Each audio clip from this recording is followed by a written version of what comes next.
Hello you guys, this is Manishri Rathod, Assistant Professor, Chhatrapati Sambhajinagar, Devgiri College.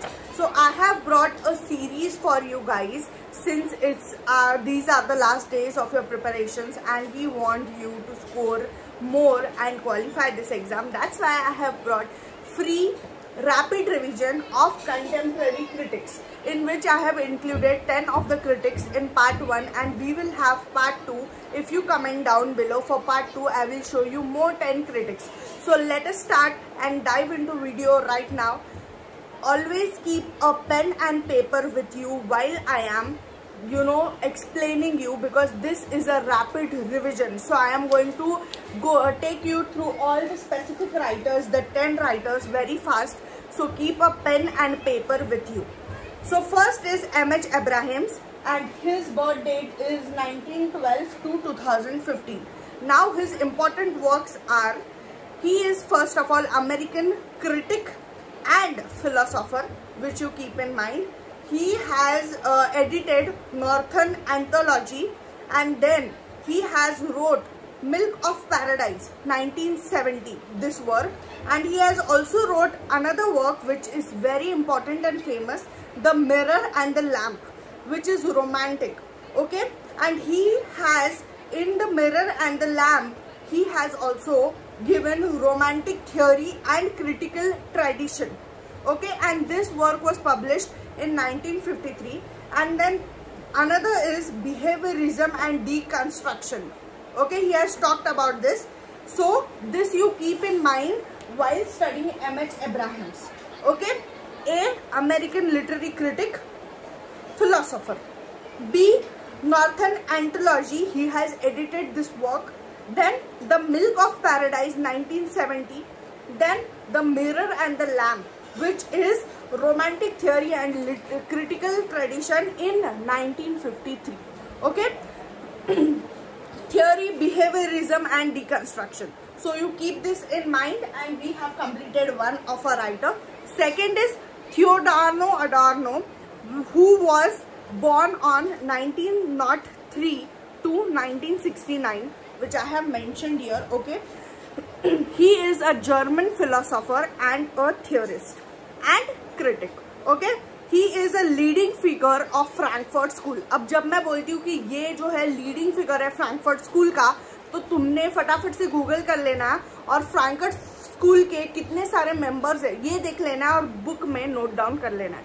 मैं जो भी बता रही हूँ वो सिर्फ सुनो मत, वो बुक में फटाफट से नोट डाउन कर लो, एक मिनी नोट्स बना लो अपने, because I am teaching this from my own notes. So these are very beneficial for you. Okay, so he is a leading figure of Frankfurt School. देख लो कौन से है. Soren Kierkegaard. Okay, first major work is The Dialectic Ethon. His first major work is. So you note this down, and it was published in 1944. Okay, coined the term culture industry. हमेशा हम ये देखते हैं कि set में ऐसा question पूछा जाता है, who coined the term culture industry? Then your mind should go directly to Theodor Adorno. Okay, and then we will take important philosophical works. उनके कौन से important philosophical works थे? Negative Dialectics, published in 1966. Mimimia Moralia, published in 1966, which is important. Aesthetic Theory 1970, important. Elaborated the concept of new critical theory. Okay. And he also said death, the ultimate negotiation in our social and ethical system. Death is the ultimate negotiation in our social and ethical systems. So a question might you get asked that who said that death is the ultimate negotiation in our social and ethical systems? Then your mind should go to Theodor Adorno. Then the third is Giorgio Agamben, who was born on 1942. And he is an Italian philosopher and political theorist. And he has wrote stanzas which are very important.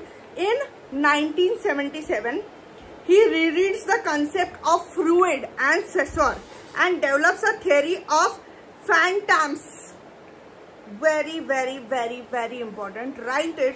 Who develops a theory of phantoms? This question can come and your mind should go to the third writer, who is Georgio Agamben. Okay, so he has रीरेड, उसने रीरेड किया है किसको, फ्रूइड को और सेसर को, और फिर theory develop की है कौन सी, फैंटम्स की. ठीक है, इसका वर्ड लिख लो, language and death the place of negativity 1982 develops the theory of exception. Very important question आ सकता है, who develop the theory of exception. और ऐसा भी क्वेश्चन आ सकता है कि from the above writers theory of exception is developed by. ठीक है, so develops the theory of exception, okay, before life, okay, and then then his work comes state of exception, which is 2003 ka. The open man and animal is another work which is 2002 का. Done. हमारे इधर के इधर 3 writers revision हो गए हैं 5 minute में.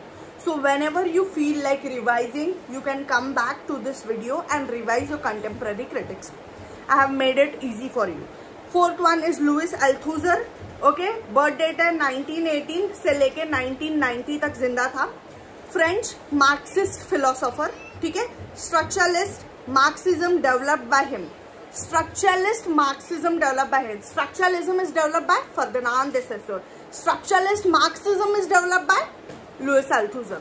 Again question can come. ठीक है, insisted on the importance of ideology and ideology critic for Marx. His work insisted on the importance of ideology and ideology critic of Marx. 1965. Reinterprets the work of Karl Marx using Freudian and structuralist concept. Now he is rereading work of Karl Marx with Freudism and structuralist concept. Another thing is stresses the condition of overdetermination. Question can come. Who often stresses the concept of overdetermination? Louis Althusser. ऐसा भी question आ सकता है, who often says that overdetermination is there? Louis Althusser. और ऐसा भी question आ सकता है, Louis Althusser often dash dash over determination. इसकी कंसेप्ट ये है. ठीक है, फिर over reading capital is his work 1963. Philosophical reading of Karl Marx Das Kapital by Althusser. Okay, इस वर्क में रीडिंग कैपिटलिज्म में क्या किया है उसने, तो उसने फिलोसॉफिकल री रीडिंग ऑफ कार्ल मार्क्स की है दास कैपिटल बाय अल्थूजर. ठीक है, a critic of classical economics and close analysis of Marx political economy. उसके अदर इंपॉर्टेंट वर्क्स बता देती हूँ. The future last along 1992, the spectre of Hegel 1973, the humanist controversy 1975, Lenin and philosophy 1971. So these are my notes of contemporary critics, जिसमें से 4 writer हो गए और 6 writers बाकी. और नेक्स्ट वीडियो में जब आप कमेंट करोगे पार्ट 2 तो और 10 राइटर्स लाऊंगी. ठीक है, सो आप ये रैपिड के लिए यूज कर सकते हो. 5th है जॉन एस्टन. ठीक है, जॉन लैंगशॉ एस्टन. ठीक है, ये जो है 1911 से लेके 1960 तक इनका बर्थ डेट था. ओके, और ये ब्रिटिश फिलोसोफर ऑफ लैंग्वेज थे. ठीक है, समझना है. Develop speech act theory. किसने डेवलप की speech act theory? John Austin. दिमाग में रहना चाहिए. उनका है how do things with words. How to do things with words, it is his work. Constative and performative utterances. Question आ सकता है कॉन्स्टेटिव एंड परफॉर्मेटिव अटरेंसेस पे, तो दिमाग जाना चाहिए जॉन ऑस्टन पे. ठीक है, अभी इसका जो है मैं ये बता देती हूँ तुमको कैसे तुमको याद रखना है. तो कॉन्स्टेंटेटिव में ए आ रहा है, परफॉर्मेटिव में ए आ रहा है, अटरेंस में यू आ रहा है. जॉन ऑस्टिन, जॉन लैंगशॉ में ए आ रहा है, तो ए का इधर याद रखना है. परफॉर्मेटिव का ए आ रहा है तो वो भी याद रखना है, शॉ में ए आता है. बट अटरेंसेस का यू आ रहा है, ऑस्टिन में यू आता है, ऐसे दिमाग में रखना है. Okay, so sense and sensibilia, ये उसका वर्क है. Very famous work, again could be asked. 1962. The foundation of arithmetic 1980. लिख लो, don't just listen. Philosophy of language 1982. Very important, can be asked. इसमें से 2 क्वेश्चन आ सकते हैं, 4 मार्क इधर के इधर सिक्योर कर सकते हो, टाइम वेस्ट मत करो। हेलेन सेक्सिस ले लेते हैं, 1937, feminist theorist, critic, novelist. Okay, the laugh of Medusa 1975 इन्होंने लिखा है। इक्रूचर फेमिनाइन, ये कंसेप्ट उन्होंने दी है। इक्रूचर फेमिनाइन पे क्वेश्चन आ चुका है और बहुत बार हमने आंसर भी किया है, अभी भी आ सकता है, रिपीट होते क्वेश्चन सेट में। ओके, इसलिए मैं PYQs आपको सॉल्व करने बोलती हूँ। The newly born woman 1975, the book of Promethea 1983। So हमारे अभी इधर हो गए हैं 6 writers, 4 writers to go, and if you comment me for part 2 I will give you more 10 writers with the same rapid. मतलब 15 मिनट्स में आपका पूरा कंटेम्प्रेरी क्रिटिक्स हो जाता है। Michelle बाख्तिन, Russian philosopher, again keep it mind.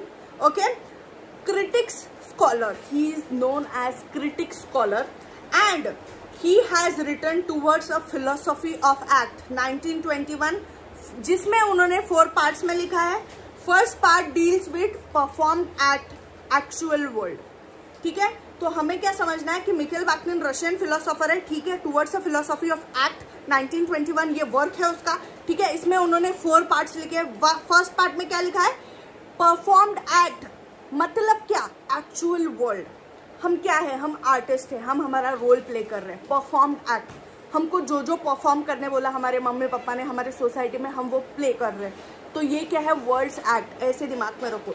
Second क्या है? Second deals with aesthetic activity on the ethics and artistic creation. ठीक है, सेकंड इज एस्थेटिक एक्टिविटीज। अब जब हम ये वर्ल्ड, ये रोल परफॉर्म कर रहे हैं तो हमें अच्छे खासे कपड़े पहनने पड़ेंगे, जो भी हमारा रोल होगा। अभी मैं प्रोफेसर हूँ, so I am wearing a dress like a professor. If you are a soldier, you have to wear a dress like soldier. तो इससे याद रखो, सेकेंड पार्ट है एस्थेटिक एक्टिविटी। ठीक है, aesthetic. So yes, my video was short, फटाफट से कर लेंगे बिकॉज मेरी मेमोरी फुल है। फिर था अनडूइंग जेंडर, जो आया 2004 में, और जिसमें उन्होंने लाइट दी जेंडर, सेक्सुअलिटी और साइको एनालिसिस पे। ठीक है, अनडूइंग जेंडर किस में लाइट दी है? जेंडर, सेक्सुअलिटी और साइको एनालिसिस पे। क्वेश्चन आ सकता है that in undoing gender 3 aspects are mentioned, तो तुमको आना चाहिए जेंडर, सेक्सुअलिटी और साइको एनालिसिस। अदर वर्क्स है excitable speech, a politics of performative 1997। फिर है psychic life of power 1997, previous war 2004 and frames of war 2004. So you guys, this was a rapid revision of contemporary critics. Let me know if you understand it, and if you understand it, let me know that if you need a part 2, because whenever you will say me or comment me part 2, I will prepare another video with another 10 contemporary critics. Thank you and best of luck for your preparation.